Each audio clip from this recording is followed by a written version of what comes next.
Jesus. Matthew chapter 27, starting in verse 15.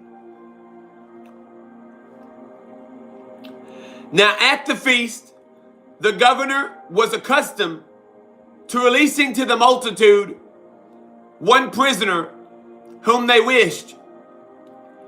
And at that time they had a notorious prisoner called Barabbas. And at that time they had a notorious prisoner called Barabbas.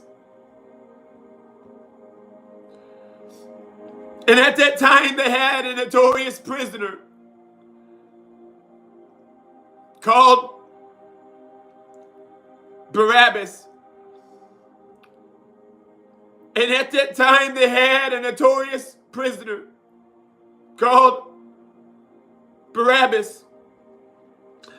Therefore, when they had gathered together, Pilate said to him, "Whom do you want me to release to you?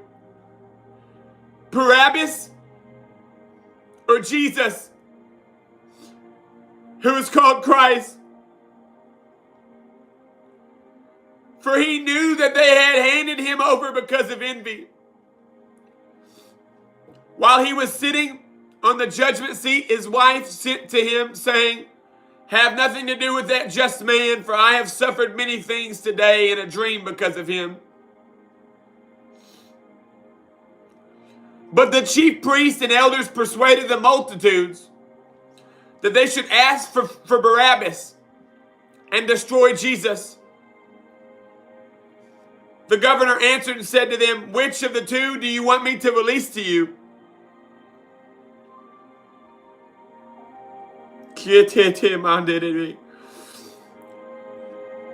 Which of the two do you want me to release to you? They said, "Barabbas." Pilate said to them, "What then shall I do with Jesus, who is called Christ?" They all said to him, "Let him be crucified."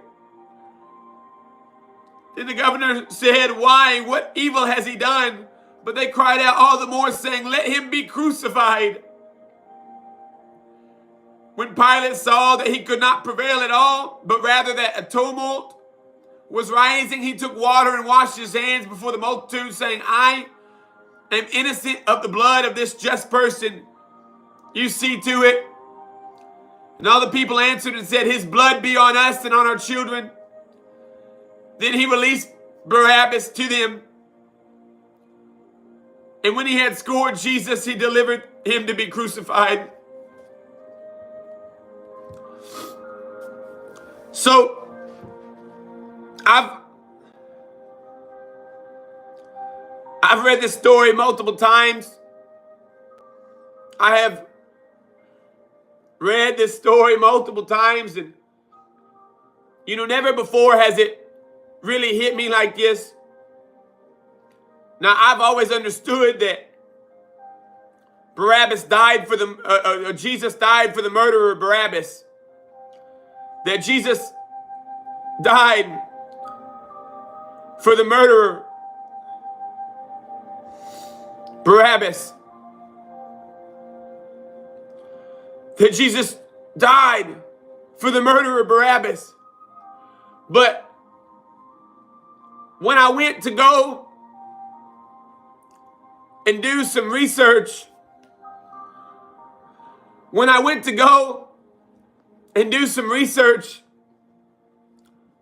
on Barabbas and what his name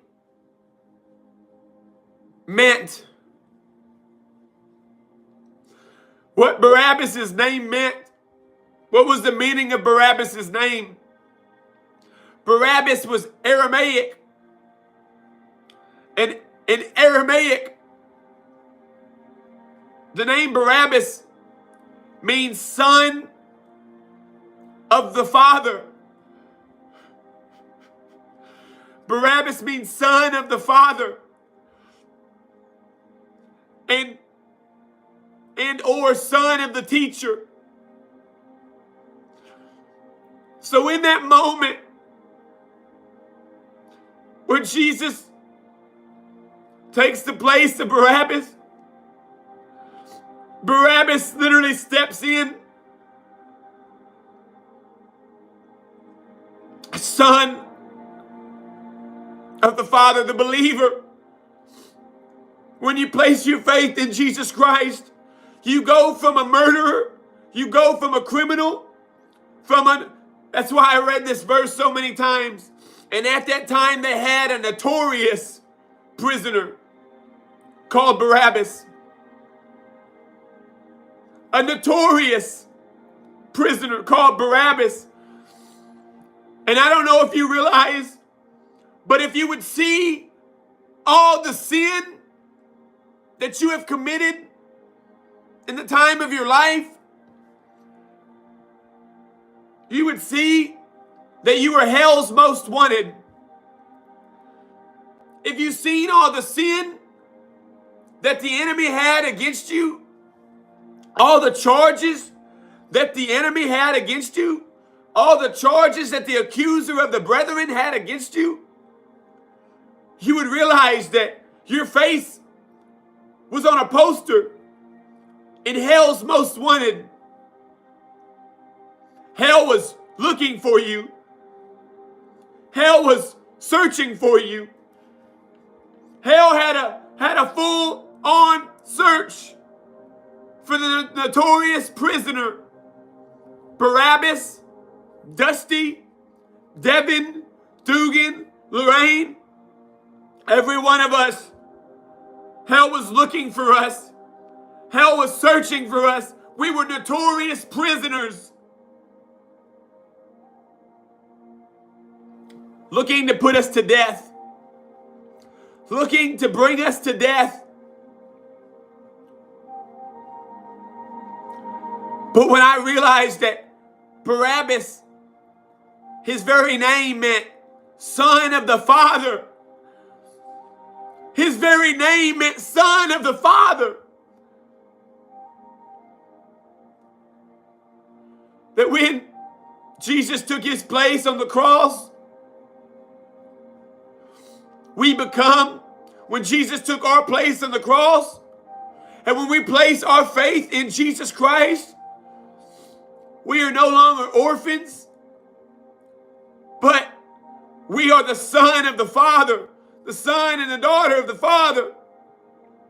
Adoption into the family of God. And I just think it's so beautiful and so intentional.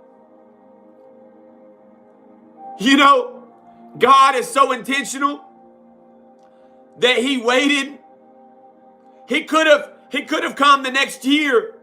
He could have come, Jesus could have come the next year, and there would have been a different prisoner in the court, a different prisoner being held captive.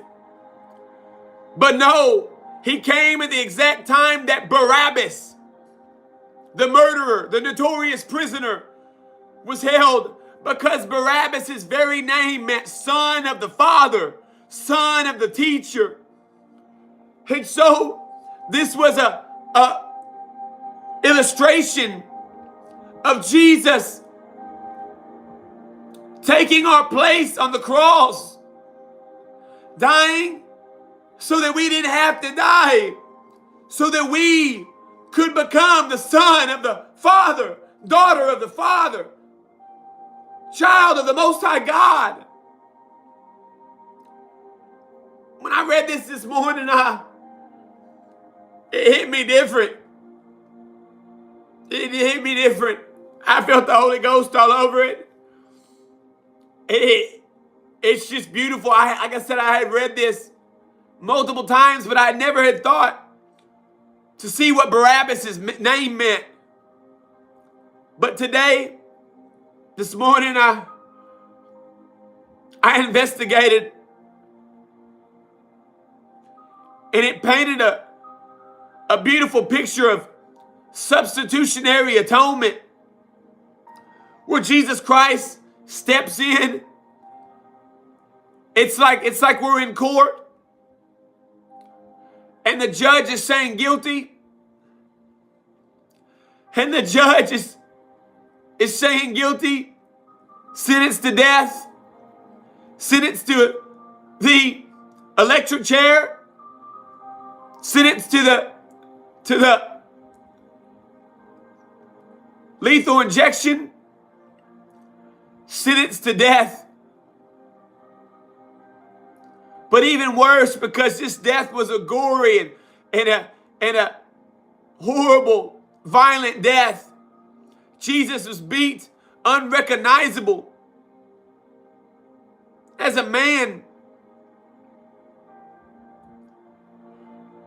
But he stepped in and he said, "No, take me.